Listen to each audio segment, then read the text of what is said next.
Нет, тебе деньги, ну надо, так иначе не проживешь никак. Да. Вот нет, у меня вот условие такое, надо фортепианную работу, хотя бы аккомпанейстера какого-нибудь для начала. Но это самое последнее. Самое последнее. Препод это препод, потому что это вниз.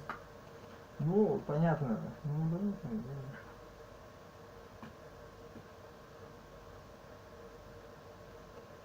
Это уже мне дело.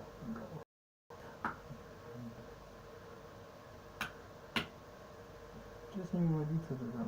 Нет. Ладно, кстати.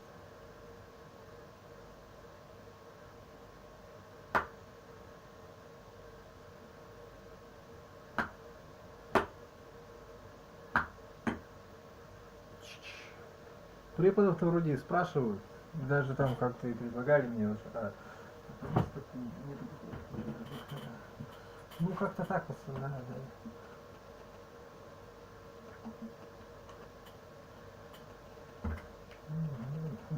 Взорвался уже совсем, да, я помню.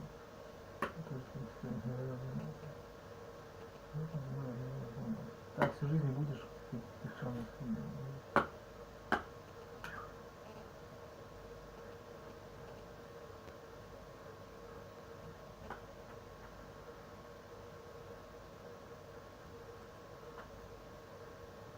Случайно нажал на иконку этого.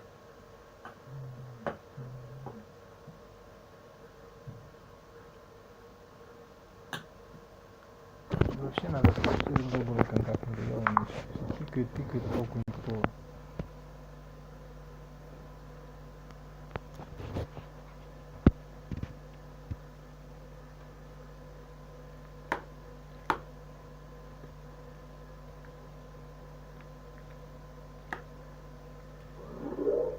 This is Game Maker's Toolkit. I'm Mark Brown.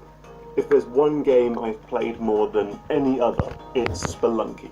A viciously hard platformer that takes the side-scrolling thrills of games like Mario and Castlevania, but snatches away your ability to learn the level layouts and enemy spawns by mixing up the map every time you die. But what makes Spelunky so special is that even though the levels are randomly cobbled together, they're always fair and enjoyable. Even after 1,000 runs, I've never stumbled upon a crappy level. They just don't feel like the product of an algorithm, which in some games spits out levels that are messy and unfocused and full of dead ends. In Spelunky, these procedurally made stages are as sharp and satisfying as the levels in some handcrafted games. And that's because creator Derek Yu struck the perfect balance between random and authored content. He explains how he pulled it off in his new book titled Spelunky, which I highly recommend to anyone interested in design. But while you're waiting for it to come in the post, I'm going to use some of the info in the book to explain how a Spelunky level is half generated and half designed. And then we'll look at why it was so important for the game to have an infinite supply of unique levels. Though first, we need to go back to where it all began, because while you might think of Spelunky as looking like this, it actually started life as a free pixel art game now named Spelunky Classic. So, every level in Spelunky is generated by a script that starts with the same basic shape and size, 16 rooms in a boxy 4x4 grid. The first thing the script does is pick a random room from the top row and makes this the entrance. It will then randomly place a room to the left, right, or beneath this room. This process is repeated from room to room, and if the path hits the edge of the level, it also goes down until we get to the lowest level, when it tries to go down once more, an exit is made. Every room on this main path has openings to the left and right, but rooms where the path drops also have exits on the bottom, while the rooms you drop into are given exits at the top. What you end up with is a guaranteed path through the level that you'll always be able to get through without using ropes or bombs. The other rooms are not on the critical path, so they may be open or they may be walled off, depending on their design. Next, each room is randomly given a template. Derek Yu handcrafted a number of room designs with different layouts for rooms where you drop down, in, corridors you run through, and rooms not on the critical path. But these templates are not set in stone, and parts of them are randomly generated. Sometimes entire chunks of tiles are plastered on at random. This means that while you might start to see familiar setups, they will always have their own unique quirks. Next, a script checks every tile on the map and rolls a dice to see if it should place down a monster, some treasure, or another object. Again, it's not entirely random. Gems and crates are more likely to appear in spaces surrounded by walls, and enemies generally don't spawn in cramped spaces. And everything is weighted, so a level isn't filled with fire frogs or crates containing jetpacks. Describing his level-making algorithm, Derek Yu says, "This system doesn't create the most natural-looking caves ever, and players will quickly begin to recognize certain repeating landmarks, and perhaps even sense that the levels are generated on a grid. But with enough templates and random mutations, there's still plenty. More importantly, it creates fun and engaging levels that the player can't easily get stuck in, something much more valuable than realism when it comes to making an immersive experience." There's still more to a Spelunky level, of course. Those rooms not on the critical path can contain golden idols that set off a boulder trap, or a sacrificial altar where you can play bodies with items. A room can also be a shop where you can buy or steal an item. The difficulty of buying all the items you want and the consequence to your score, your final score is based on how much loot you found, creates a strong temptation to steal from the shop, says you. If you do pilfer an item, the shopkeeper will not only try and kill you with a shotgun, but his buddies will appear at the end of every level for that run and attack you in a mad, unpredictable fury. Every level also has a damsel in distress, which gives you 1 extra health point. While the health pickups in other games, be it a mushroom or a turkey leg or a pizza, are activated immediately, Spelunky makes you carry the damsel to the exit, leading to tricky moments where you have to lug multiple items through an unpredictable maze. And finally, there's the ghost. Stick around in one level for too long and a spectre will appear and instantly kill you if it touches you. All of these additions, which are highly authored but scattered about the procedurally generated worlds, are about making choices and weighing up your options. Derek Yu says, "I wanted to force the player to make difficult decisions and experience both the satisfaction of choosing correctly and the regret of choosing poorly." So do you sacrifice your score by spending money on the shop, or do you just rob it and deal with the consequences? Do you risk throwing a damsel down here or leave your shotgun behind? Do you grab the golden idol and risk getting smushed by a boulder? And can you collect these gems before the ghost appears? Those decisions would be far less interesting to make if you had already played the level before and knew the right path to take or could predict the exact outcome of snatching a golden idol.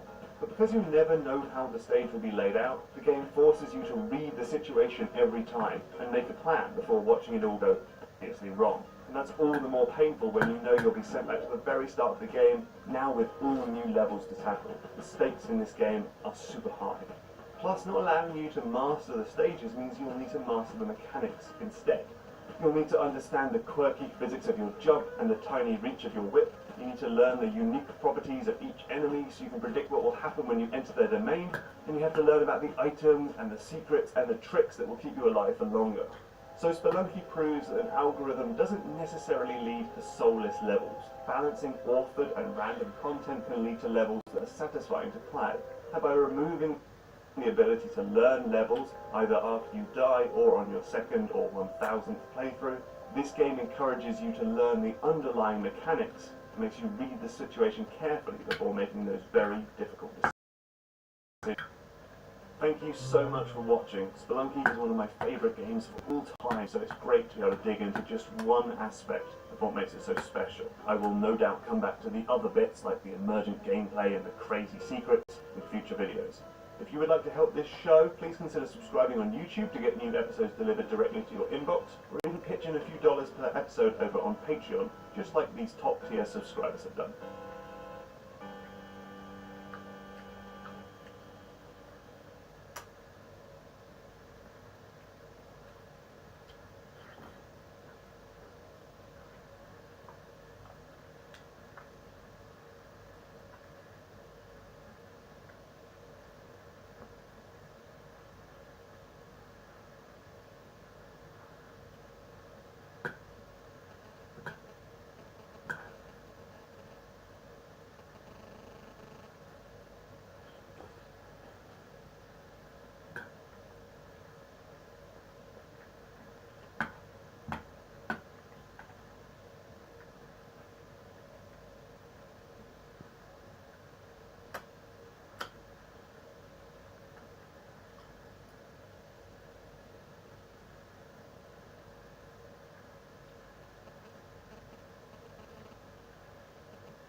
Are you ready to get more coaching clients? Stay right there. We're going to talk about how to get coaching clients by creating a signature system.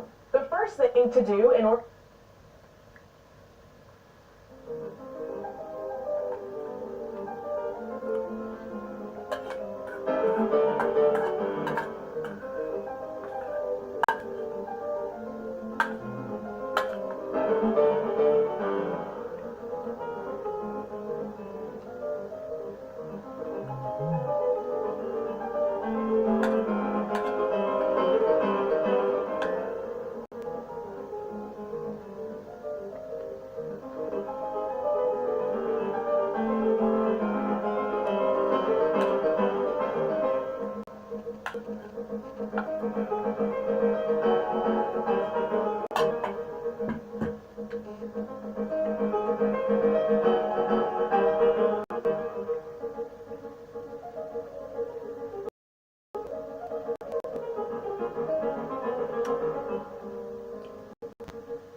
Нет, наоборот, вот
Абонент временно недоступен. Перезвоните.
Центр занятости Кыргызстан, здравствуйте. Алло, здравствуйте, я вам звоню, в общем, насчет по заказу тут вакансия ваша, Кыргызсок, концертмейстер Кыргызсок, работа.ру.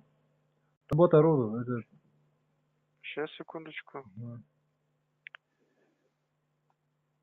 Мгм. Так, записывайте номер телефона работодателя. Ага, сейчас, секунду.